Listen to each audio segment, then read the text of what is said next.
Welcome back to Unleashed at Work and Home. I'm Colleen Pilar, and today we are talking about boundaries.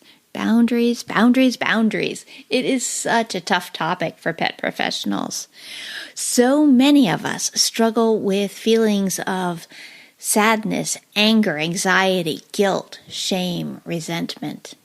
And those are often indicators that we have boundaries that are being crossed. We have areas in our life where we need to make some tough decisions and have some hard conversations to reestablish the right balance and find what will really work for us. So when I was thinking about who I wanted to talk about boundaries with, I thought Dr. Michelle Holowaychuk would be the perfect person. She's a critical care veterinarian who is a passionate advocate for veterinary wellness. She has all sorts of awesome tips for you in this episode. You are going to love it. Hi, Marie. I'm so excited to talk to you today about boundaries. It's such a buzzword. Can you tell me a little bit about what boundaries are and why we need them? Absolutely. Yeah, it's so great to be here to chat with you. And boundaries are definitely a passionate topic of mine. And when we think of boundaries, it's really our limits. So boundaries are what separate us from other people. They are what allow us to live in alignment with our needs and our values. And they're really what allow us to cultivate well-being in our lives. I think one of the biggest reasons why pet professionals struggle with burnout and other distressing situations is because they have not set healthy boundaries. Mm-hmm. I have found that too in my work, but it's hard to do. There are so many pet professionals who save everyone. They're the savior. That's their role. They're the helper, the giver, the server. And for them to say, well, no, I need to stop and take care of myself is sort of a foreign concept. What do you say to those people? I totally hear you, and I struggle with that too. I think inherently many of us are people pleasers, and so we want to put the needs of everybody else before our own. And the reality is if you don't put yourself first as a care provider or as a pet professional of any kind, you're not going to be able to look after the people and the animals that you care about so deeply. So it's easy to say, they need me, this has to happen, and everybody else takes priority over me. That's only going to take you so far. And then you're going to hit a point where you're going to find that you haven't been looking after yourself, and then you have nothing left to give. Or the person that you bring into those jobs and into those roles is not necessarily the best person, and then you'll have to kind of backtrack and deal with that as well. Mm-hmm. The best metaphor I've heard for this is to consider yourself a musical instrument. And that if we had a friend who was a violinist and she left her violin out on her porch every night and it got the damp and the mildew and all of those things, we would judge her for that. We'd be like, you should take better care of that instrument because now it doesn't play as well. And we do that to ourselves all the time. We burn ourselves out and run ourselves dry, and then we show up as lesser versions of ourselves. Mm-hmm. And we don't ever stop to say, I'm not taking care of my instrument, the way that I can live. And it's difficult. It's difficult to do because it feels selfish. Absolutely. I think one of my biggest sayings is that self-care is not selfish. And boundaries are a part of self-care. And mm-hmm. we need to set boundaries or we're not going to have any time for self-care to do things that are just for us and help to replenish us as care providers. I like your musical instrument analogy. I'm sure people who are listening have also heard, if you've flown on an airplane, you've heard a flight attendant say, put on your own oxygen mask before helping anybody else. So this is what boundaries are all about. This is about us looking after our needs so that we can better attend to everybody in our lives, furry or otherwise. So what brought you to the study of all of this? So, I have experienced burnout in my own life and in my own career at many stages and many times. And it has become more and more clear to me over the last few years, through counseling and reading and self-awareness and self-development, that boundaries really are the staple for our health and well-being moving forward. So I have done a lot of reading, and I've done a lot of work, and I've done a lot of talking, and I've really tried to put some of this into practice. And I've found that when I am able to set boundaries, healthy boundaries in my life, that it allows me to function at a higher capacity. It allows me to do work that I am very passionate about. It allows me to bring my best self into the work that I do. So I've seen firsthand the benefits of healthy boundaries, and it's just really inspired me to share that with others who are struggling. And I'll be honest, 5 years ago, I didn't even, I was like, boundaries, I don't even know what that means. Like, what is that about, But it's just become so much clearer to me. And I think this is a thing that keeps coming up. The more and more I talk to veterinarians and technicians and everybody else who works with animals, they share stories with me about their struggles. And it becomes so clear to me that those struggles are directly related to not having healthy boundaries.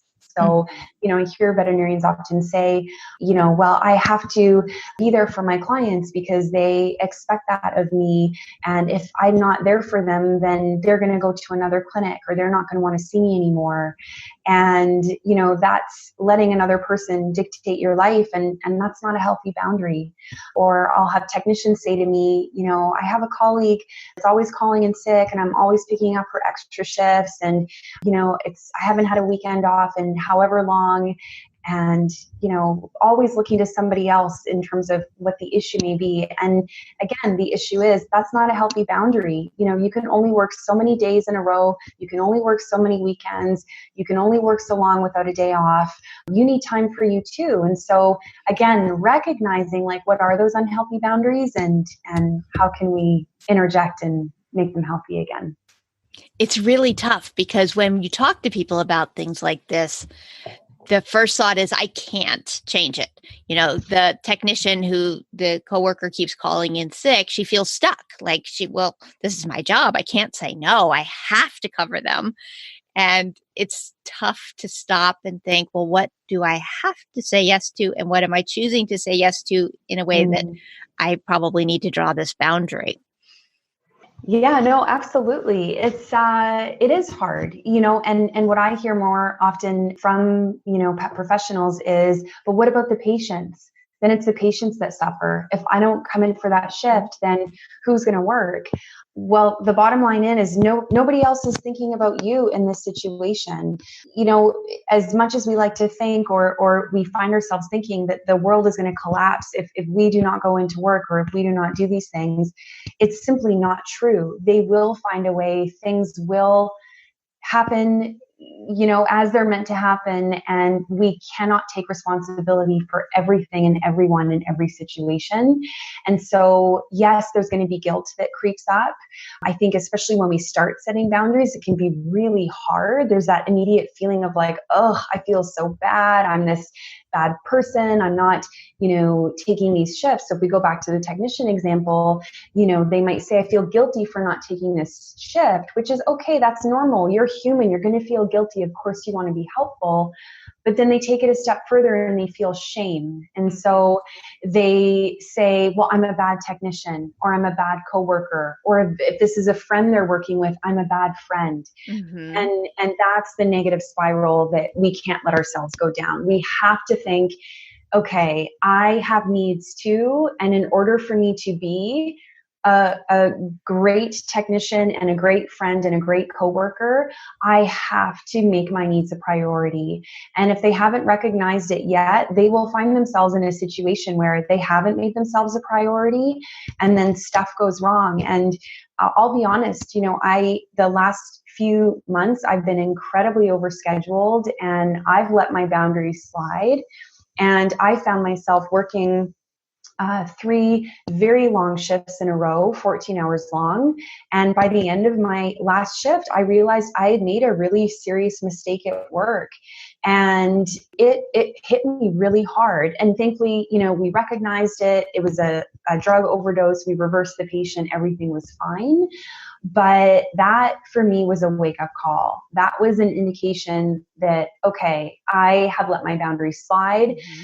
It's not just me that's suffering now. It's my patients that are suffering. And I need to seriously take some steps to get back on track. Yeah. And I think that's a really important example that you just shared. And you shared it beautifully without all of the self-recrimination and the, oh, I'm such a terrible person stuff that goes with it, because we do make mistakes when we are stretched to the limit. Well, first off, we make mistakes because we're human. We're going to make mistakes. That's going to happen even on your best day. A mistake might happen, but more happen when we allow ourselves to be just pulled so thin that we don't have anything left to give.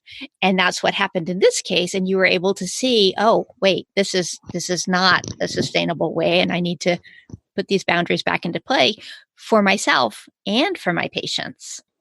No, I agree. And I know that you've talked on your show before about the importance of self-compassion, and it is so important. And it would have been so easy for me to go down the rabbit hole of, I can't believe you did that, and I can't believe that happened. But I recognized very quickly, and I accepted long ago that I'm human and I'm going to make mistakes. So I know that that's bound to happen. But I took it a step further and asked myself, why did this happen? And I recognized that it happened because I wasn't getting enough sleep. I hadn't had enough time off. I hadn't been clear about the technical support that I needed to work these shifts at this particular hospital. I wasn't staffed appropriately. And I took immediate steps to rectify that. And I was very clear with the team. I said, if I'm to locum here again, these are the things that have to change, because I cannot compromise my patient's care. I can't compromise my health. I can't compromise the clients and their expectations. But I was very kind to myself in that process. And I do think we have to foster that self-compassion when we're creating boundaries, because this is hard, so don't be hard on yourself. Like, oh, I suck at boundaries, like that's not the point of it. The point is I'm human. I am such a compassionate soul, and I have such a huge heart. And unfortunately, sometimes that gets in the way of me looking after me. So you know what? Good for me for being such an amazing person. But now I need to give back to myself. And I'm going to do that by recognizing what my needs and limits are and sticking with them and not compromising, and knowing that I'm going to benefit from that. And everybody else around me, including the pets I'm caring for, are going to benefit from that as well. That is absolutely true, and so hard for people to wrap their brains around, because they just don't see it until they really do set the boundaries. When I'm working with people and I'm saying, okay, let's work on this. What boundaries can we start putting in place for you? And they are certain that it's, that it is selfish. Back to your whole self-care is not selfish. It comes down to, like, this isn't going to benefit anyone else. And I say, it is. Trust me, we're going to do this. But it's really hard to see that it does benefit our coworkers, and it does benefit the animals when we have these boundaries, because it doesn't make intuitive sense. Have you bumped up against that as well? Yeah, I couldn't agree more. I think that, we can't see the forest through the trees. You know what I mean? Like, we get so focused on the immediate ramifications. Like, we're letting somebody down. We feel guilty. We feel ashamed. Saying no is just so difficult for so many of us. And saying no is a big part of setting boundaries. And so, I think that there's immediate struggles that happen in the short term. And I think as well, in the short term, it is easier not to assert your boundaries. It's easier just to go along with it. People don't want to have the difficult conversations. People feel, like they don't want to create conflict or stir up trouble, or quite frankly, sometimes myself included, I just don't have the energy to really think through it about what I need and to be able to communicate that. So I think there's a lot of things that inhibit us from setting boundaries in the short term, but we have to keep the long-term goal in mind, which is that we want to be doing this work for a long time. We want to be doing this work with our best selves. We want to be providing the best care possible. And so in order to do that, we have to set boundaries because we all have limits. We all have limits from a physical perspective, from a mental perspective, emotional perspective, and then certainly a spiritual perspective as well with regards to our morals and value system. So I think it's easy to get sucked into it's easier if I just say yes and go along with it, but that's not going to serve you in the long term. Yeah, I agree. And I think that it would be interesting perhaps to talk about some boundaries that people might set in each of those areas, the mental, emotional, physical, and spiritual realms, to see just examples of like what it might be. So let's start with physical. So what would be a physical boundary that you've talked with people about? Yeah, absolutely. So for me, when I think of physical boundaries, I mean, you can think of it in terms of physical space and physical separation. So there's various ways to look at this. I think everybody is well aware of their physical, we've all been with like a close talker or somebody who we're like, whoa, you're invading my personal space. So for some people, the physical aspect is simply that. For me, the physical aspect is really more about what do I need for my physical well-being. Mm-hmm. And when I think of my physical well-being, I think of things like how much sleep do I need every night? How much time do I need in my day so that I can have some movement or exercise? How often do I need to stop for breaks so that I can rehydrate, put food in my belly, use the bathroom, whatever it might be? So for me, my physical boundaries are really limitations that I need to place because of the needs of my physical body. Mm-hmm. And as I get older, I need fewer shifts in a row, if I'm being honest. I mean, the physical work of, being in the hospital and, or even if I'm doing a speaking gig and I'm standing on my feet all day for 8 hours, I mean, like it or not, we're humans and we are not superheroes as much as we'd like to be. And so we do all have limitations. And so from a physical perspective, it's recognizing what those limitations are. And I would say, honestly, for me, the biggest limitation is sleep. And that's something that I've begun to really try and preserve, especially as I get older, just recognizing what that is. So for me, if I'm working a 14-hour shift, that doesn't leave a whole lot of time to wind down, eat, and get a proper sleep, which for me is 8 hours a night. So, again, taking all of these things into consideration, but those would be the biggest things for me from a physical perspective. Yeah, I think those are all awesome ones. I was talking to a vet recently in a coaching call, and she said she had a day last week where she had 3 appointments in a row before she could get to the restroom, but she really needed to go. And I was like, I think it would have been awesome if you would have just had people wait 2 minutes. Yes. You would have felt better. They would have felt it would have. But she was like, everyone's waiting, and I was running behind, and there just wasn't any time. And I thought, oh wow, and There's that's always time. yeah, it is the taking care of your body, and I think we forget so often that we are physical creatures, because Yes. we spend so much time in our brains. So let's shift there to the mental ones. What kind of mental boundaries would be helpful? Yeah, absolutely. Oh, it's so true. So, from a mental perspective, again, I think it's important to recognize that we only have so much, decision making and brain capacity on a daily basis. I'm have a big interest in things like decision fatigue. Mm-hmm. We have our prefrontal cortex, which is, we're so blessed to have this as human beings because it allows us to, look at our emotions and examine our feelings and exhibit higher reasoning and everything that allows us to be human and to be providers. However, that is a limited resource on a daily basis. And so we've all had the experience where we get to the end of our day, especially those of us who have had a really difficult day with complex cases or complex situations or complex interactions. And then we get home and we're like, our partner is like, honey, what's for dinner? And we're like, no, I can't make any more decisions.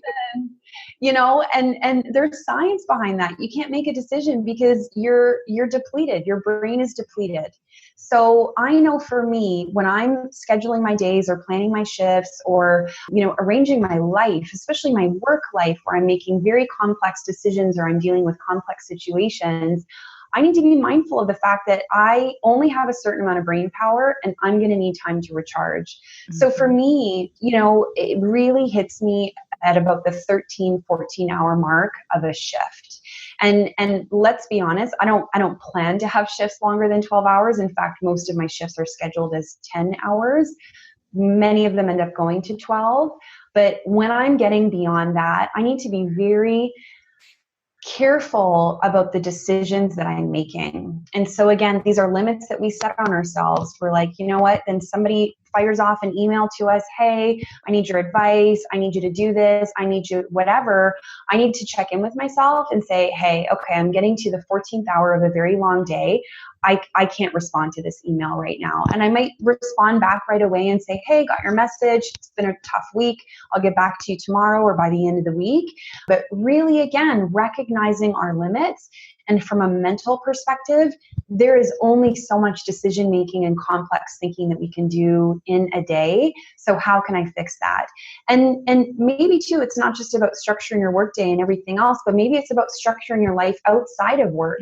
So when you know you have a really long day and you're booked to work, 12, 13, 14 hours, that you already have planned ahead for what the meal is. Or you say to your partner, honey, it's your job tonight to make the food or whatever it might be. Or, however you can limit the decisions that you're having to make on those difficult days can be really, really helpful from a mental perspective. Yeah, it is amazing how the decision fatigue and all of that really plays in. The other day I was on a phone call late in the evening and the person I was talking to said, I think we have static on the line. And I said, no, I'm just not doing complete sentences. Like she was getting part and then, but I was having the beginning of a thought and then I was reframing the thought and she thought she was missing pieces. And I'm like, no, I'm sorry. This just, that's just mental fatigue. That's where we're at.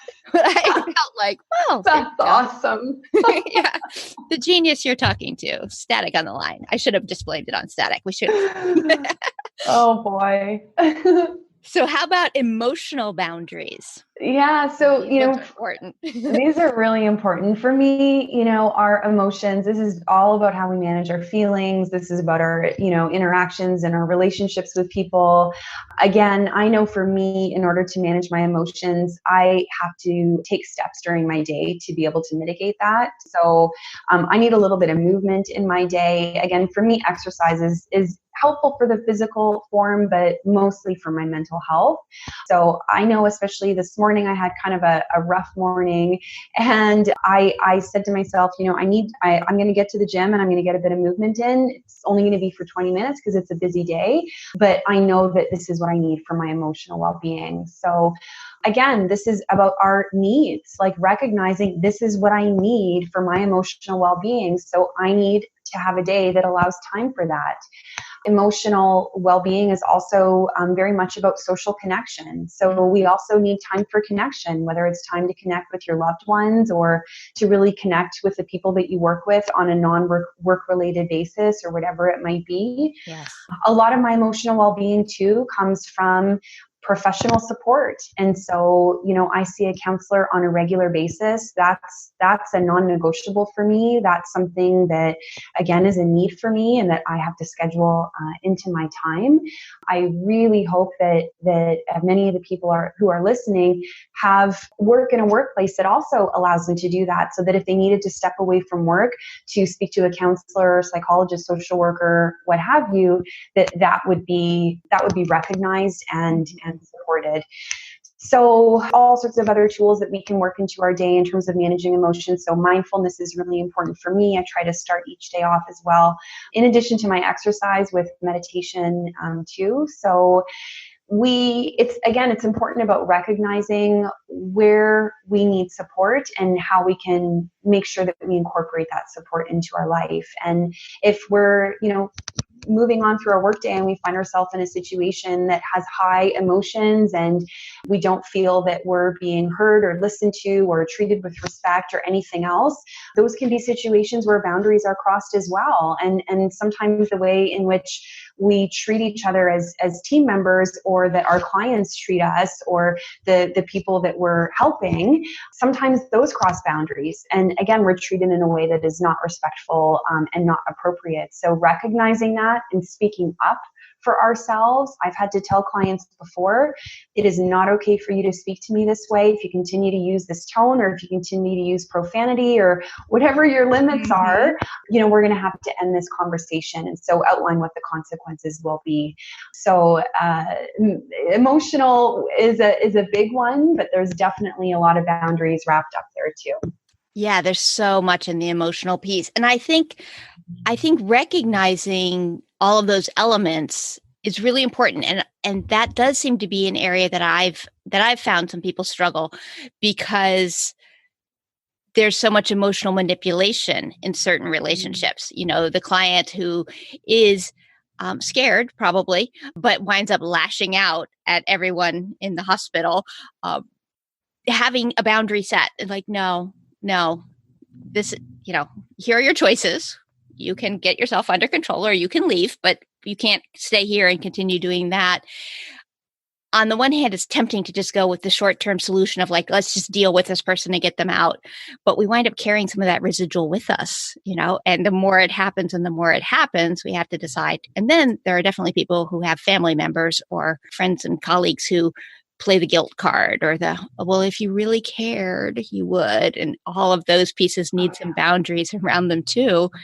And some practice and a safe place to figure out what the boundary is and talk about how you're going to start building it. Because the emotional ones, I think, are the ones that people, at least in my experience, retreat from most quickly, because it seems to make someone else sad. Like, it's hard to argue, I'm exhausted, I need to sleep. It's much easier to argue, you're being selfish by not helping me. I'll okay. Like, I'll give in here. Totally.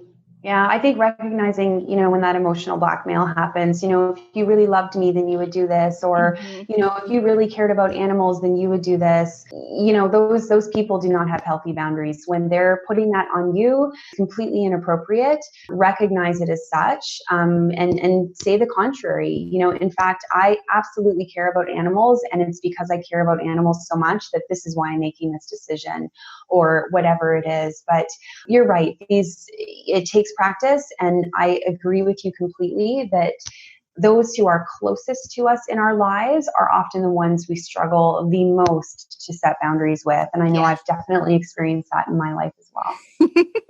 Okay, that brings us to the spiritual ones. What are some spiritual boundaries in finding our values and living them?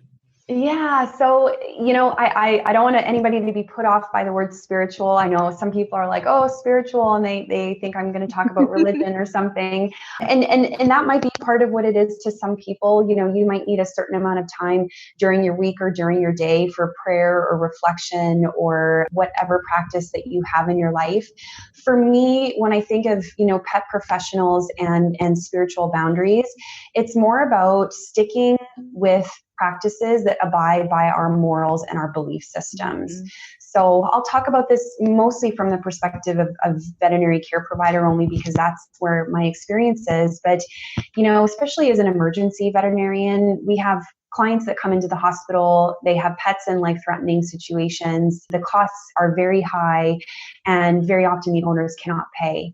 And so we find ourselves in situations of moral stress where the owner is having to choose euthanasia versus maybe surrender, or versus finding the money, or whatever it might be. And these are incredibly stressful situations for us. And we need to make sure that we feel comfortable with the situations that we're doing. As care providers, in a perfect world, we would not ever feel like we're doing something we shouldn't be doing.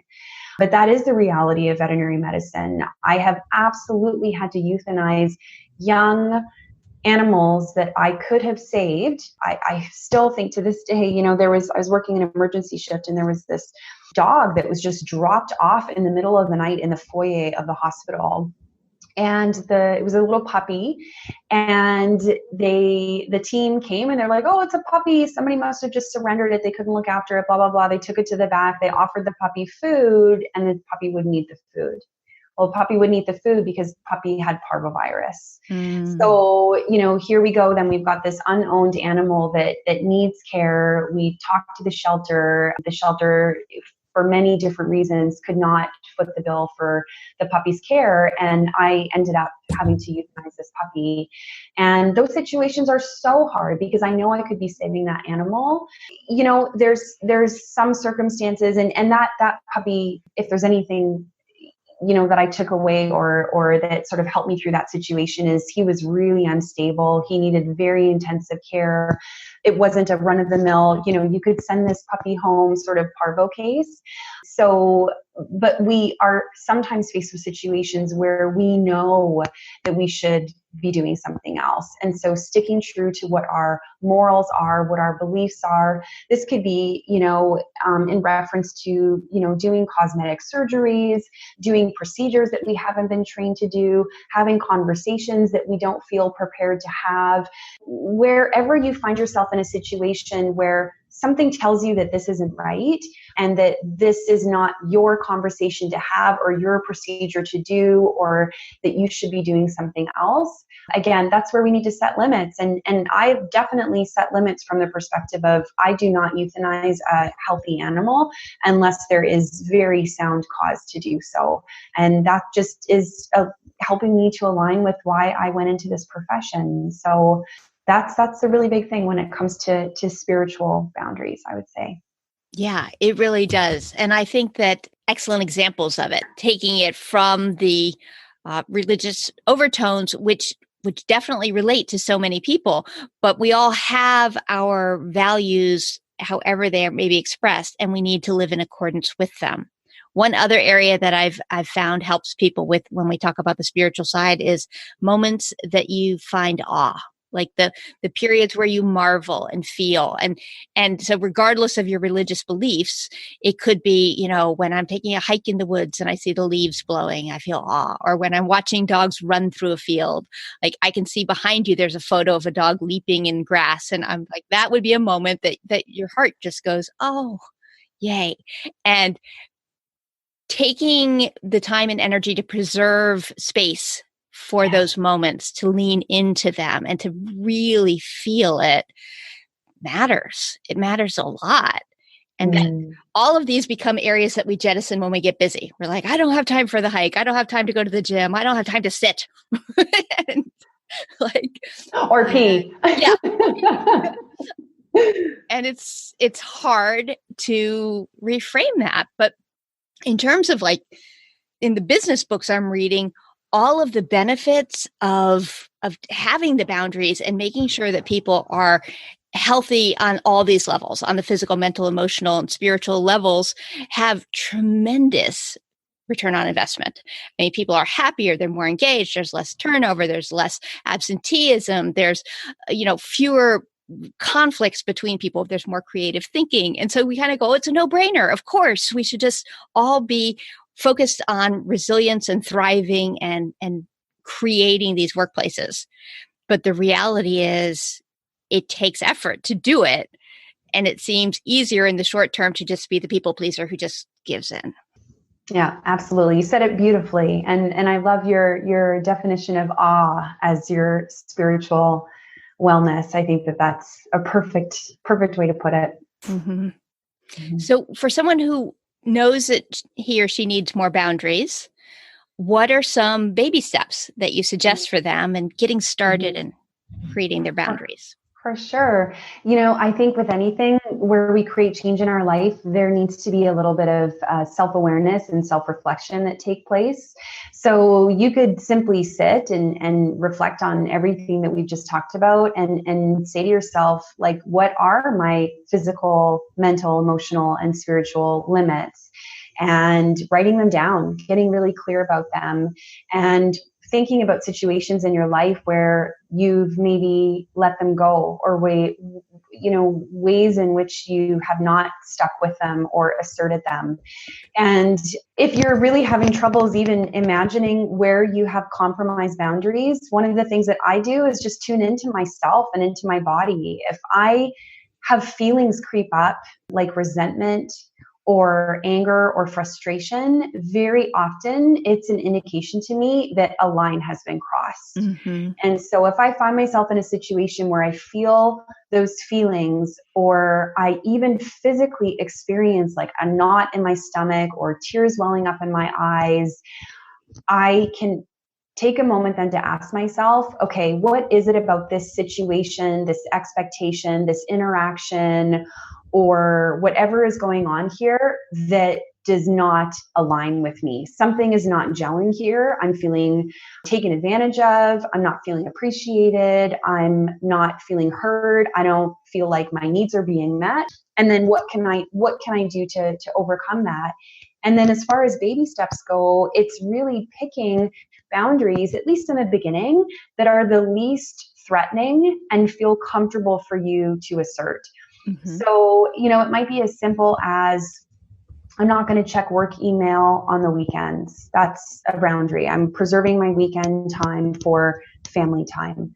Or I'm not going to work more than 5 shifts in a row, or whatever it might be. But choosing something, probably something that is non-relationship based, is going to be the easiest one, the easiest conversation to have initially, or the easiest kind of proclamation to make at work or with your coworkers or colleagues or whatever. And you do want to communicate it. You want to communicate it clearly. And it doesn't have to be a, listen up, everybody, I'm setting this boundary, anything like that. But it can just be like, hey guys, you know what? It's moving forward, I'm going to really do my best to preserve my weekend time. And so I'm not going to be checking email on the weekends. And I don't expect any of you to check email on the weekends either. And, let's see how that goes for the next month. And then, we'll go from there. So for me, boundaries is often sometimes about little experiments along the way. Yeah. So, hey, you know what? I'm going to try this out for a month. I'm going to see how this feels, or I'm going to do this for this season, the next 3 months. I'm going to revisit it in the next quarter, and maybe I make adjustments. Maybe this sticks. Maybe I need to, take it another step further. So I think that's my biggest advice getting started. Yeah, I think that's wonderful. And I think the whole self-awareness, self-reflection piece plays in with that so beautifully, because you do have these starter spots, and then to really think about that. What was hard about that? What was beneficial about that? What was, the cost and benefits of doing these things? And is that the boundary that I wanted, or do I want it to be even more, or do I want to ease back? And taking some time to really think about what we want is crucial to getting to where we want to be and feeling the way we want to feel. But it's hard whenever there's any points of friction, we kind of veer away from that. Like, oh, I don't want to think about that. That might be hard or painful. Yeah. This has been an awesome discussion of boundaries. I appreciate you coming on today. This has been really terrific. So if people wanted to learn more about you and your work, Marie, where could they do that? Absolutely. No, it's been my pleasure. My website is criticalcarevet.ca. So everybody is welcome to visit my website. I've got some blogs and videos and recordings and other things on there related to well-being that I encourage people to check out. Otherwise, I'm also on social media, so people can find me on Facebook, Twitter, LinkedIn. I generally release a blog about once a month, and then I have a newsletter that's once every quarter. So if people visit my website, they'll be prompted to sign up for that. And everything is well-being related. So I always welcome people to reach out. I'm also receiving of email, like everybody on the planet is. So criticalcarevet@outlook.com if people want to send me a direct message. So wonderful. And I'll have all of that linked in the show notes. Thank you so much. Thank you. So while you were listening in to this conversation, did you have any aha moments? Did you find any areas in your life where maybe there's a boundary you need to re-examine? If so, coaching might really help you. I have talked to so many veterinarians and other pet professionals who are really struggling with some of these feelings of overwhelm, or feeling like maybe they're not good enough. People tell me that they love what they do. They can't imagine doing anything else, but they are so drained. They say things like, I feel like I'm drowning. I can't sleep. I feel like a failure. Sometimes I feel like I'm all alone. If you have any of these thoughts, talking with a coach might help you. A coach's job is not to tell you what to do. Instead, in a coaching conversation, I will ask questions that help you see the bigger picture of your life and help you decide what's most important to you so that you can craft a plan for how you want to move forward. When you're struggling with boundaries, talking to an impartial person can be so valuable because they don't have any stake in the game. They're not really concerned what the decision is other than strongly advocating that you do what's best for you. So if you're having any concerns about boundaries or issues, anything that you're struggling with, any feelings of, anxiety and rumination, sleepless nights, burnout, feeling like you're not enough, anything like that, coaching can help. Give me a call. You can go to my website and schedule a free consultation, and I will be happy to help you.